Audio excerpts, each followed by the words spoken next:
Alors, on va commencer par une affaire où il n'y a pas eu de violation des droits d'un ancien président croate dans un article en ligne selon lequel il aurait été mêlé à un versement de pots de vin. En fait, je pense que cette affaire, elle peut être intéressante parce que bon, on se dit c'est dans les pays voisins, etc. Ça concerne pas la France. Sauf que là, on est quand même sur le terrain de la Cour européenne des droits de l'homme et on peut être amené à voir éventuellement des affaires dans ce style. Notamment, on a un président de la République qui, il n'y a pas longtemps, s'est fait zouker le cul devant la justice. Hein. Ça commence par un S. Voilà. Donc du coup, ça pose la question de la liberté.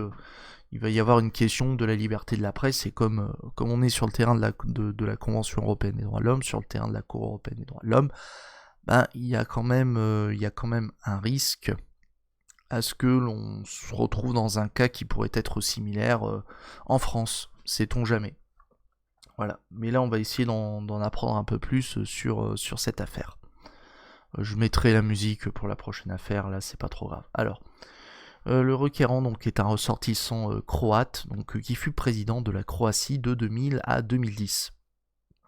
En 2013, en Finlande, 3 anciens employés de la société finlandaise Patria furent inculpés de corruption aggravée en rapport avec une procédure d'achat de véhicules blindés pour l'armée croate.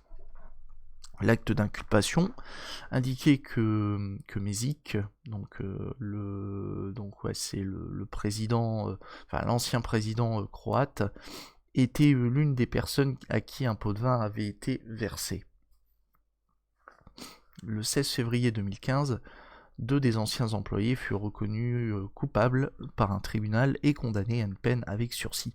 Ce jugement fut annulé en appel au mois de février 2016. Le lendemain, un portail d'information internet croate, je vais pas donner le nom parce que je suis, on va dire, je ne parle pas le croate, voilà. Donc le portail d'information publiait un article à ce sujet qui disait que les autorités croates devaient enquêter sur le rôle joué par Monsieur Mesic dans cette affaire. L'ancien président demanda ensuite que le portail d'information publie un correctif de 3 passages qu'il estimait faux et injurieux. Donc il y avait 3 passages, donc les passages sont les suivants. Donc Mesic a reçu un pot de vin de 630 000 euros, dont des mains de personnes qui viennent d'être condamnées pour versement de pot de vin. Eh bien, 630 000 euros, il s'est mis bien. Parallèlement, donc 2 dirigeants de Patria, donc directement accusés dans l'acte d'inculpation, que d'avoir versé des pots de vin à l'ancien président et au directeur de l'entreprise croate, ont été condamnés à des peines d'emprisonnement d'1 an et 8 mois pour avoir versé des pots de vin à l'occasion de la vente de véhicules blindés à la Croatie. L'enquête conjointe a incontestablement établi que Mesic et le directeur de la société croate étaient mêlés à des activités criminelles. Donc ça, c'était les différents passages on va dire, qui ne plaisaient pas à l'ancien président. Voilà. Que ça posait en somme un certain problème. Et on en connaît un qui dirait Mais vous fumez, monsieur. ouais, voilà. Donc, bien sûr, je faisais référence à lui notamment par rapport à l'ancien président qui trempait dans des petits financements qui étaient pas très légaux, quoi. Hein, voilà. Notamment pour une campagne présidentielle, etc. Bref, vous m'avez compris. Du coup, sait-on jamais, peut-être que si un article, peut-être qu'on pourrait se retrouver avec quelque chose de similaire avec Mediapart. Mais il me semble que Mediapart avait été empêtré on va dire dans une, il me semble que c'était l'affaire Bettencourt, où c'était même allé, je crois, devant la Cour européenne des droits de l'homme. Je crois que j'avais fait une vieille vidéo à ce sujet. C'était du temps où je faisais mes vidéos sur YouTube et que j'avais pas la flemme comme actuellement. Mais bref. Sur ce, avançons. Le requérant expliqua qu'il n'avait en aucune manière été associé à la procédure d'achat en question, que les personnes condamnées en Finlande n'avaient pas été reconnues coupables de lui avoir promis ou versé des pots de vin. et qu'on ne lui avait ni offert ni versé des pots de vin. En gros, ouais, c'est pas moi, moi j'ai rien fait, je suis innocent, voilà. En gros, c'est un complot, ceci, cela. Il déclara en outre que personne ne l'avait contacté pour avoir vérifié l'exactitude des propos avant la publication de l'article. Je doute que même si on lui demande, il aurait dit non, mais vous racontez de la merde, voilà. Mais bref. Le portail d'information refusa de publier un correctif et s'en est tenu aux propos exprimés. Le journaliste argua que les propos n'étaient pas les siens, mais étaient tirés de l'acte d'accusation finlandais et du jugement du tribunal.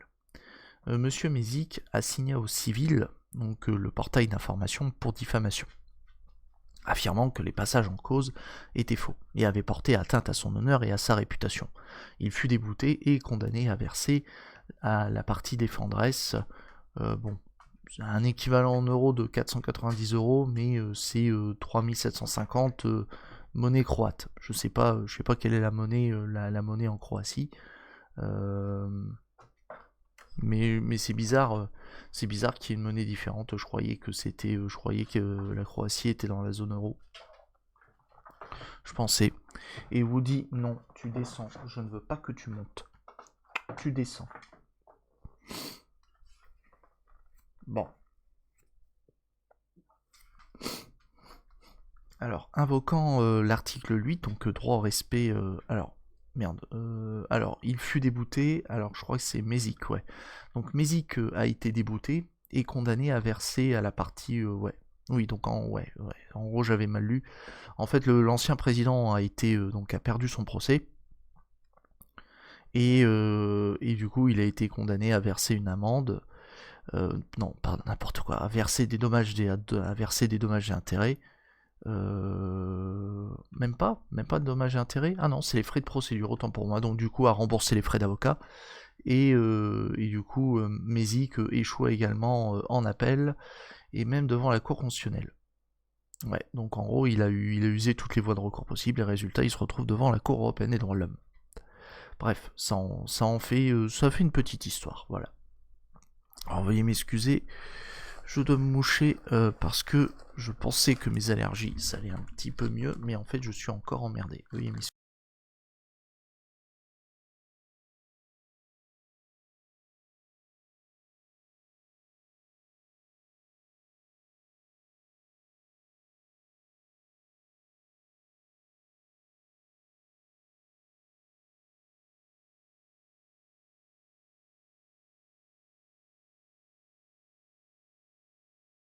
Bon, veuillez m'excuser. Bon. Invoquant l'article 8, donc le droit au respect de la vie privée, le requérant soutient qu'en le déboutant de l'action en réparation, au civil qu'il avait formé, les tribunaux ont manqué à protéger sa réputation. Donc la requête avait été introduite devant la Cour européenne des droits de l'homme le 20 juin 2017. L'arrêt a été rendu par une chambre de 7 juges. Bon, là, on s'en fout de la composition, c'est pas le plus important. Le plus important, c'est ce qu'a jugé la Cour européenne des droits de l'homme. Voilà, c'est le plus important. Bon. Sur ce. Alors, la Cour européenne des droits de l'homme a jugé que si la presse ne doit pas franchir certaines limites, tenant notamment à la réputation et aux droits d'autrui, ainsi qu'à la nécessité d'empêcher la divulgation d'informations confidentielles, il lui incombait néanmoins de communiquer dans le respect de ses devoirs et de ses responsabilités des informations et des idées sur toutes les questions d'intérêt général. La Cour admet que les propos présentant Mézic comme un criminel ont pu gravement ternir sa réputation et le discréditer aux yeux du public, mettant ainsi en péril ses droits au titre de l'article 8 de la Convention. Oui, parce que, oui, quand même, être présenté, donc sachez que si vous présentez quelqu'un comme un criminel dans une œuvre, ben, ça peut, forcément, ça porte atteinte à la réputation et ça discrédite la personne aux yeux du public, voilà. Et du coup, ça peut tomber sous l'angle de la violation de l'article 8 de la Convention européenne des droits de l'homme. Oui, la Convention européenne des droits de l'homme. Ouais. Après, bon, la distinction avec ton cas, Sloom, c'est que là, en fait, on n'est pas... La caractéristique, en fait, de la diffamation, c'est que tu reproches à quelqu'un d'avoir commis un fait qui peut être vérifiable. Par exemple, tu reproches à quelqu'un d'avoir volé, d'avoir commis une infraction pénale, par exemple. Ça, enfin, c'est un cas classique que l'on retrouve en matière de diffamation. Ou même, par exemple, on reproche quelqu'un d'avoir commis un acte qui serait, alors, infraction pénale. Pour moi, si tu reproches à quelqu'un de commettre une infraction pénale, de mémoire, je crois que ça rentre dans les cas, dans les cas qui peuvent relever de la diffamation. Bon, après, à la personne d'apporter, de démontrer que les faits sont vrais. Et dans ce cas-là, bon, je pense que ça permet d'échapper à la diffamation. Et après, bon, il y a différents degrés de responsabilité, notamment si tu es un simple particulier, ce sera, on va dire, tu seras jugé moins sévèrement que si tu es, admettons, un journaliste ou un professionnel de l'information. Par contre, pour l'injure, on n'est pas sur quelque chose de vérifiable. Par exemple, si tu insultes quelqu'un de grosse merde, de sale con, de sale, on va dire que oui, que tu utilises des noms d'oiseaux, pour moi, on est dans l'injure. Après, encore une fois, là je donne des exemples qui sont simples parce que parfois démêler diffamation et injure, parfois ça implique de devoir rechercher dans la jurisprudence, de rechercher dans les décisions de justice si on peut être rendu, si tel terme est considéré par la justice comme une injure ou relève davantage de la diffamation. Voilà. Alors, l'injure privée, il me semble, ça peut être sanctionné. L'injure publique, c'est par exemple, alors dans l'injure privée, c'est notamment si tu insultes quelqu'un, notamment dans ses messages privés. Je pense qu'on rentre dans ce cas de figure. Tu traites quelqu'un de grosse merde, on est dans l'injure non publique. Par contre, si tu déposes, admettons, un post Facebook ou sur un forum qui est accessible à un grand nombre, enfin on va dire qui a un statut public, là, pour moi, on rentre dans l'injure publique. Ou même si par exemple tu gueules dans la rue devant tout le monde à quelqu'un que tu l'insultes, là, pour moi, on est dans les cas d'injure publique. Alors dans un livre, non, pour moi, il me semble que dans un livre, le livre est transmis, il est diffusé, il est accessible au public, tout comme dans un article. Donc je pense que pour moi, on est, alors il me semble, normalement je dois pas dire de bêtises, il me semble qu'on est, dans l'injure publique. Attends, si on regarde les caractéristiques de l'injure publique, là tu peux trouver des informations, voilà, l'injure. Qu'appelle-t-on injure? Donc une parole, un écrit ou une expression de la pensée adressée à une personne dans l'intention de la blesser ou de l'offenser. Et il ne faut pas la confondre avec la diffamation. En effet, l'injure ne comporte pas la déclaration d'un fait déterminé, alors que la diffamation est l'affirmation d'un fait précis qui porte atteinte à l'honneur ou à la considération de la personne. Donc là, par exemple, traiter une personne de multirécidiviste, c'est une diffamation et non une injure, car il est possible de vérifier si la personne a été condamnée à plusieurs reprises par la justice. De même, dire qu'une personne est raciste, ça peut être vérifié derrière par les déclarations, etc. Je pense qu'on peut rentrer dans ce type de... comment on appelle ça ? Dans ce type d'exemple. Et là après on a la distinction injure publique, injure non publique. L'injure non publique est une injure proférée dans un cadre restreint.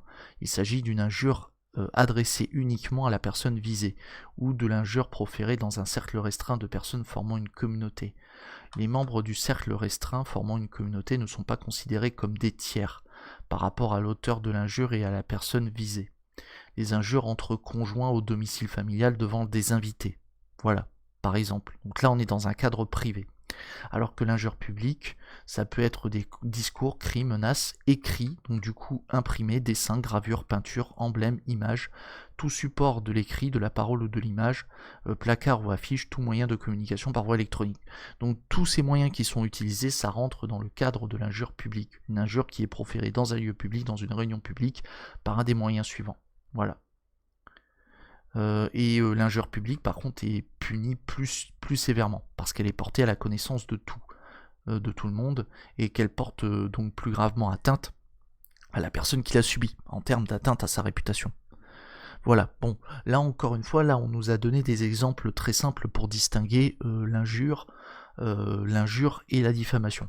Mais encore une fois, ce sont des distinctions qui sont schématisées, parce que encore une fois, pour te donner une idée, il existe des encyclopédies juridiques qui traitent de la distinction diffamation et injure, en essayant de lister des cas précis, et même au-delà de la, comment on appelle ça, au-delà des encyclopédies en droit ou d'autres bouquins qui traiteraient de la question, il y a directement la jurisprudence, il y a directement les décisions de justice où le juge va en quelque sorte au cas par cas déterminer si on est face à une injure, face à une diffamation, en appliquant les différents critères qui permettent de distinguer. Est-ce qu'on est face à un fait déterminé, ou alors est-ce qu'on est simplement sur une parole qui est là uniquement pour blesser ou pour offenser, sans qu'il y ait possibilité de vérifier. Si je change l'orthographe de son nom,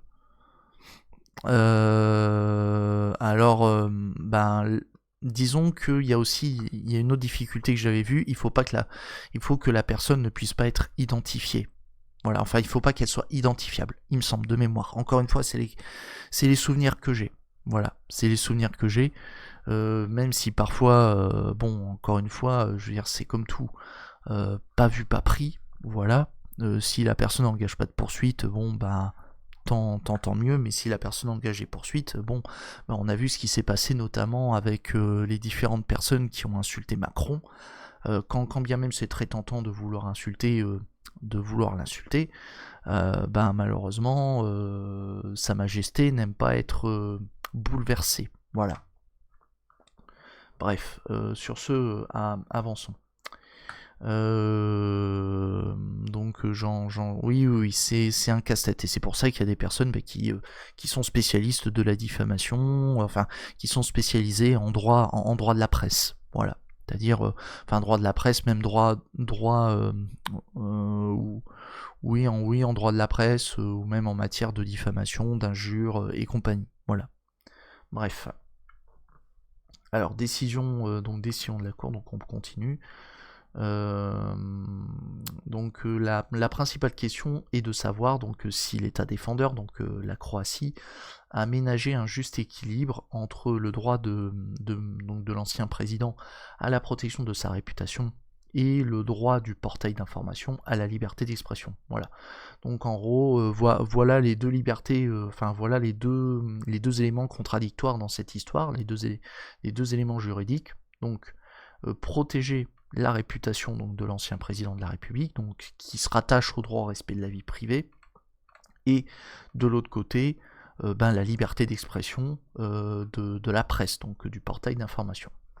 La Cour relève que lors de l'examen de l'affaire, les juridictions croates, donc les juges croates, ont tenu compte des critères pertinents énoncés dans la jurisprudence de la Cour européenne des droits de l'homme au fin d'une telle mise en balance. Voilà, donc la Cour européenne des droits de l'homme estime que les juges croates ont mobilisé correctement les différents critères que dégage la Cour pour assurer justement cet équilibre entre préserver le droit à la réputation de l'ancien président et de l'autre côté préserver la liberté d'expression du journal, voilà, enfin du portail d'information. Les juridictions croates ont recherché si l'article avait contribué à un débat sur une question générale.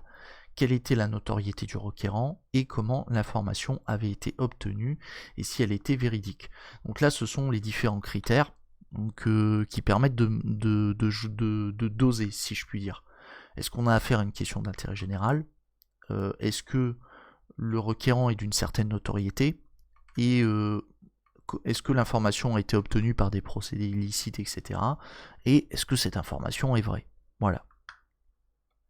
Bon. La Cour européenne des droits de l'homme estime que l'article concernait sans aucun doute une question d'intérêt général, et que le rôle de chien de garde que jouent les médias était particulièrement important dans un tel contexte où le journalisme d'investigation permet de mettre les autorités devant leurs responsabilités. Bon, là ici le terme chien de garde est utilisé de manière, comment on appelle ça, de manière, si je puis dire, améliorative, donc de manière sympathique, parce que nous les chiens de garde à gauche, nous quand on l'utilise à gauche, c'est pour qualifier les espèces de susboules du pouvoir. Donc de toute façon, si vous voulez, vous pouvez déclencher le trigger chien de garde avec les points de chaîne. Je vous fais la démo. Voilà.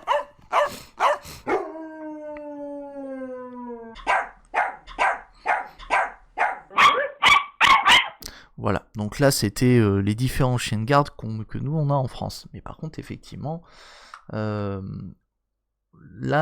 ici, là on va dire, il n'y a aucun doute sur la question générale, puisque là ici le but c'était de dénoncer des faits qui sont reprochés à des on va dire aux autorités. Et là en l'occurrence on était sur une affaire de corruption. Voilà, une affaire de corruption. Donc de plus, les limites de la critique acceptable sont plus étendues à l'égard d'un homme politique qu'à l'égard d'un particulier. Cela valait d'autant plus pour l'ancien président donc de la Croatie, qui n'était pas un politicien ordinaire, mais un ancien chef d'État. Par ailleurs, l'article visait non pas sa vie privée, mais son comportement dans l'exercice de ses fonctions officielles. Donc vous voyez quand même comment est-ce que les juges croates on va dire, procèdent. Donc là on a la question d'intérêt général sur la corruption. Ensuite on voit qu'on a quand même affaire à un ancien chef d'État, donc du coup quand même une certaine notoriété. Et les comportements qui étaient visés, c'était dans le cadre de l'exercice de ses fonctions. Le fait qu'il a pu bénéficier de pots de vin en exerçant ses fonctions de chef d'État. Ouais, voilà.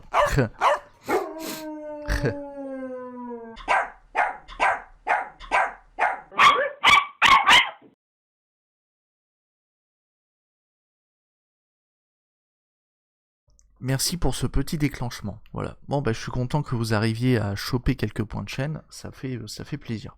Alors, la Cour juge que les conclusions des juridictions internes doivent être appréciées à l'aune de ce qu'elles ont examiné, l'article, donc l'article de presse, dans son ensemble, plutôt qu'en s'attachant simplement aux 3 passages isolément. À ses yeux, donc aux yeux de la Cour européenne des droits de l'homme, l'approche suivie par le juge croate se justifiait puisqu'il était difficile de dissocier les 3 passages du reste de l'article. Voilà. Donc en gros, les juridictions croates se sont pas contentées des 3 passages les 3 passages qui posaient problème à l'ancien président, mais il y a eu une analyse globale de l'article. Donc ça c'est un bon point pour les juridictions croates. Et salut à toi Arcator, bienvenue à toi. Alors, qu'est-ce que je voulais dire? Enfin plutôt faire. Ouais, donc là on va continuer. Donc la Cour juge que les conclusions des juges nationaux doivent être appréciées à l'aune. Ah merde, non, je suis con, je l'ai déjà lu, ça. Je suis fatigué. Alors la Cour européenne des droits de l'homme relève que le journaliste n'a relaté que ce qui était indiqué dans des actes officiels et avait bien précisé qu'il n'était pas l'auteur du passage selon lequel l'ancien président avait reçu un pot de vin de 630 000 €. Ouais, je vous rappelle, c'est un sacré pactole. elle ne voit rien d'erroné dans le passage qui indiquait que 2 personnes avaient été condamnées à des peines d'emprisonnement pour avoir versé des pots de vin à l'occasion de la vente de véhicules blindés à la Croatie. Quant au 3e passage, la Cour estime qu'on ne peut pas dire, par la lecture d'ensemble de l'article, que le journaliste ait déclaré noir sur blanc que M. Messick était mêlé à des activités criminelles. Ouais, donc en fait, il y avait un passage où le terme criminel était utilisé, mais apparemment, c'était en quelque sorte sorti de son contexte. Donc il fallait l'analyser en procédant à la lecture complète de l'article.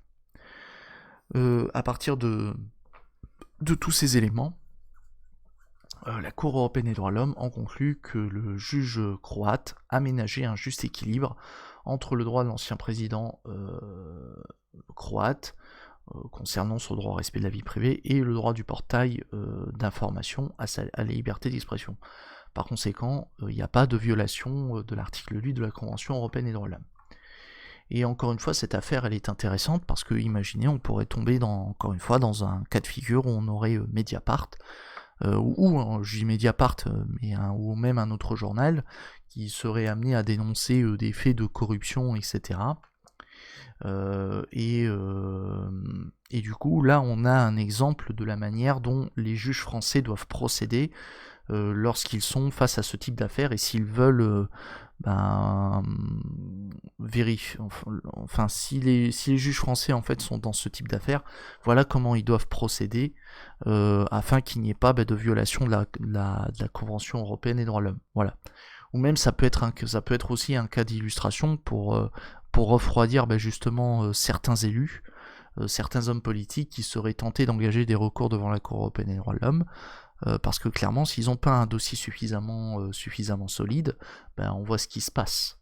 Puisque là, et surtout là, ça peut être un cas de figure intéressant et qui peut être transposé à d'autres situations similaires. Voilà. Bon. Si vous permettez, je vous mets juste peut-être en attente de 5 minutes. Je vais me faire un petit café. Je reviens. Donc je vous mets en attente très brièvement. Et vous pouvez... comment on appelle ça ? Je vais y arriver. je suis un petit peu fatigué. Et vous pouvez à la limite vous amuser à déclencher quelques triggers en attendant. Je vous mets une petite musique.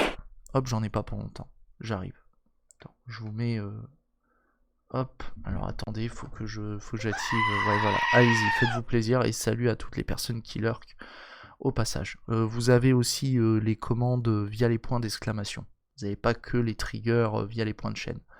Donc faites-vous plaisir. Alors, la chaîne, hop, voilà. Ah, fait chier, putain, ça c'est relou. Ah, bon. Alors, attends. Putain, décidément, je suis obligé de faire des copier-coller de merde. Allez, hop, on va y arriver.